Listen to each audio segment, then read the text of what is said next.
जब जिंदगी बहुत संघर्ष में चल रही हो, बहुत दुख का जीवन चल रहा हो, बहुत कष्ट का जीवन चल रहा हो, बहुत कष्टमय जीवन चल रहा हो, तब शमी के 5 पत्ते, शमी के 5 पत्ते एक दुर्वा के साथ एक अक्षत चावल का एक दाना, वो भी हल्दी में भिंगोया हुआ हो या केसर में भिंगोया हुआ हो, शमी पत्र 5, एक दुर्वा, एक चावल का दाना, जो दिल से हृदय से बेलपत्री के वृक्ष के नीचे पार्थिव लिंग का निर्माण कर कर मट्टी का शिवलिंग बनाकर प्रदोष काल में, मतलब शाम के समय पर शिवलिंग बनाकर उस पे जल चढ़ाकर, जो ये 5 शमी का पत्र, एक दुर्वा और एक चावल का दाना, अपनी कामना कर कर जो दुख चल रहा है बाबा से विनय कर कर एक एक पत्ता जब समर्पित कर दे, फिर एक दुर्वा समर्पित कर दे, फिर एक चावल का दाना समर्पित कर दे और बाबा का वहीं पर पुनः विसर्जन कर दे, 3 महीना तो जाने दो, 15 दिन के अंदर वो दुख कटता जरूर है, चाहे कोई भी दुख, किसी भी तरह का दुख क्यों नहीं।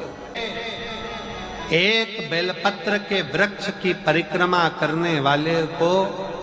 हजारों अश्वमेध यज्ञ का फल प्राप्त हो जाता है,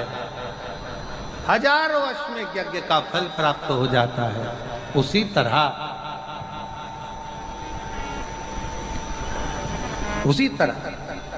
एक पार्थिव लिंग का निर्माण करने वाले को, मिट्टी का शिवलिंग का निर्माण कर कर पूजन करने वालों को 12 ज्योतिर्लिंग के शिवलिंग के दर्शन का पुण्य फल प्राप्त। बहुत ध्यान लगाकर सुनिएगा। एक बेलपत्री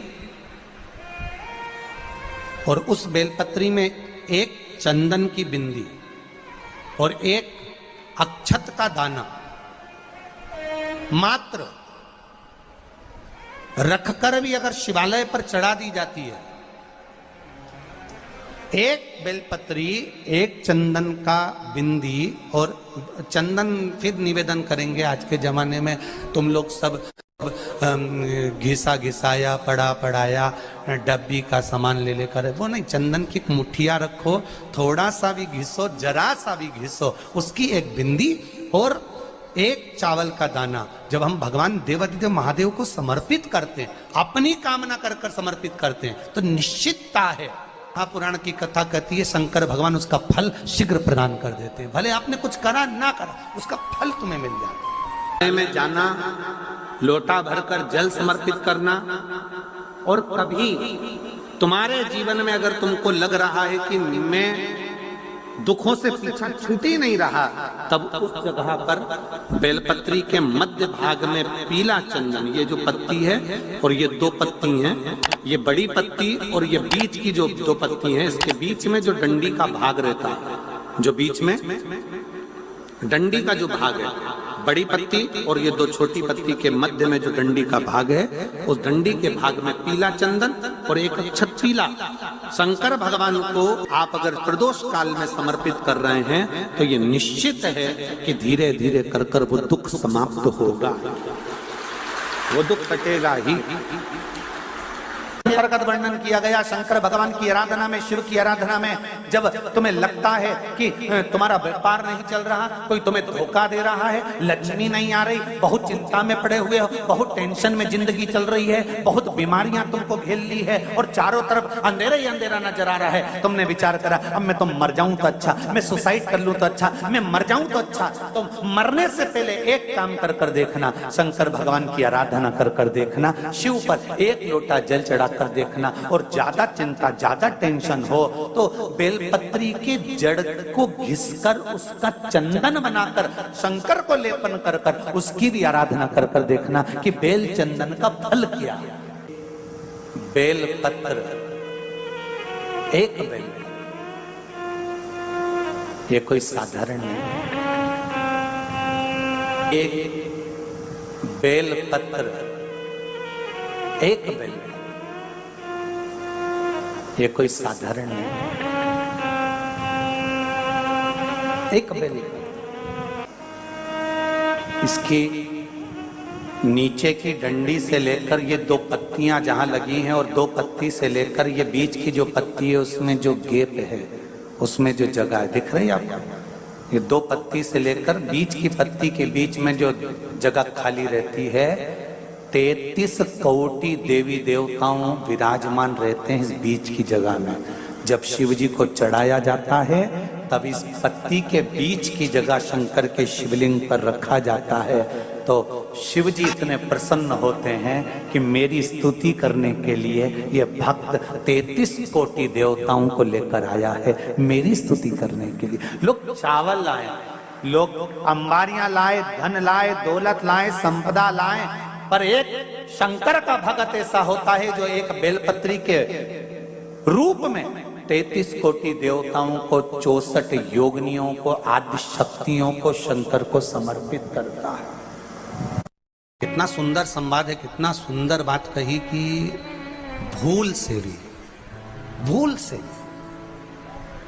किसी तीर्थ में नहीं गए, कहीं हमने गौदान नहीं करा, कहीं हम किसी तीर्थ में नहीं गए, हमने कहीं गौदान नहीं करा, हमने कहीं ब्राह्मण भोजन नहीं कराया, हम कहीं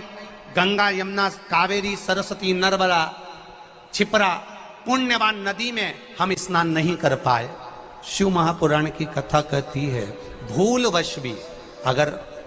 पिपलेश्वर या बटकेश्वर किसी शिवालय पर भूल से भी अगर एक लोटा जल चढ़ जाता है तो देव अधिदेव महादेव सारे तीर्थों का फल अपने आप प्रदान कर देते हैं। भूल से भी चढ़ जाए।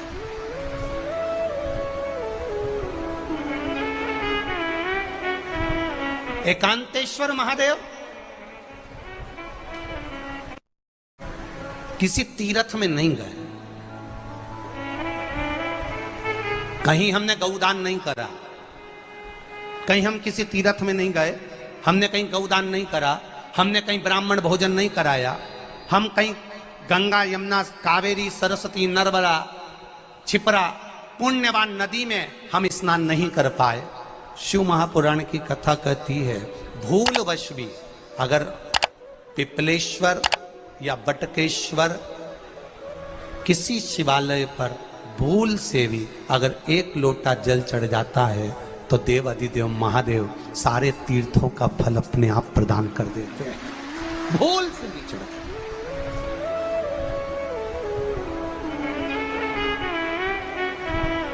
एकांतेश्वर महादेव जो कि एकांत में बैठा हुआ है, एकांतेश्वर महादेव अकेला बैठा है अलमस्त होकर। आप जा रहे हो गाड़ी लेकर, आप 4 व्हीलर गाड़ी में जा रहे हो, ट्रैक्टर में जा रहे हो, ट्राली में बैठकर जा रहे हो, क्रूजर में बैठकर जा रहे हो, 2 व्हीलर गाड़ी में बैठकर जा रहे हो, और एकांतेश्वर महादेव का मंदिर दिख गया कोई एकांत में, भले उसका नाम नहीं मालूम तुमको कि कौन सा महादेव, पर अकेला बैठा है जंगल में, वृक्ष की छांव में, एक ओटले पर, कोई दीवार नहीं, कोई जाली नहीं, कोई गेट नहीं, कुछ भी नहीं। ये शिव मंदिर में जाकर एक लोटा जल समर्पित करती थी, और शास्त्र कहता है कि शंकर के मंदिर में अगर एक लोटा जल कोई एक परिवार का व्यक्ति भी समर्पित कर रहा है तो समझ लेना कि वो अपनी 71 पीढ़ी को पार लगा रहा है। वो अकेला नहीं, 71 पीढ़ी को पार लगा रहा है। शिव महापुराण की कथा कहती है जब बच्चा गर्भ में आता है, माता के गर्भ में जब संतान आती है और माता के गर्भ में जब संतान रहती है, उस 9 महीने में स्त्री नारी अगर कहीं शंकर के मंदिर के सामने से निकल जाए, या शिवालय का जल स्त्री को मिला हो, या शंकर भगवान का कोई प्रसाद, या शंकर भगवान का कोई नाम जाप, या शंकर भगवान का कोई मंत्र जाप उस स्त्री के कानों में पहुंच जाए, तो जो गर्भ में बच्चा होता है वो बच्चा शंकर की कथा तक या शिवालय तक उसको बिना बोले ही वो अपने आप चला ही जाता है, पहुंच ही जाता है। उस गर्भ में रहने वाले बच्चे को भगवान शंकर के मंदिर के सामने से भी कोई गर्भवती स्त्री निकल कर चली जाती है तो उसका भी फल उसको प्राप्त हो जाता है। उसका भी फल उसको प्राप्त हो जाता, और वो फल साधारण नहीं होता। क्यों? बेलपत्री